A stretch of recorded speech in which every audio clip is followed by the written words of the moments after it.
আমার সেই গল্পটা এখনো শেষ হয়নি। শোনো, পাহাড়টা আগেই বলেছি ভালোবেসেছিল মেঘকে, আর মেঘ কিভাবে শুকনো খটখটে পাহাড়টাকে বানিয়ে তুলেছিল ২৬ বছরের ছোকরা, সে তো আগেই শুনেছ। সেদিন ছিল পাহাড়টার জন্মদিন। পাহাড় মেঘকে বললে, আজ তুমি লাল শাড়ি পরে আসবে।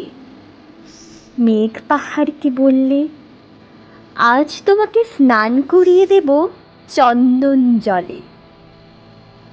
ভালোবাসলে নারীরা হয়ে যায় নরম নদী, পুরুষেরা জ্বলন্ত কাঠ।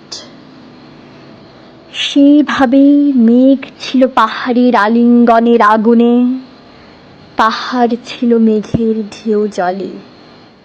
হঠাৎ আকাশ জুড়ে বেজে উঠল ঝড়ের জগছম্প। ঝাঁকুয়া চুল উড়িয়ে ছিনতাইয়ের ভঙ্গিতে ছুটে এলো এক ঝাঁক হাওয়া। মেঘের আঁচলে টান মেরে বললে, ওঠ ছুরি, তোর বিয়ে। এখনো শেষ হয়নি গল্পটা। বজ্রের সঙ্গে মেঘের বিয়েটা হয়ে গেল ঠিকই, কিন্তু পাহাড়কে সে কোনোদিন ভুলতে পারল না। বিশ্বাস না হয় তো চিরে দেখতে পারো পাহাড়টার হাড় পাঁজর।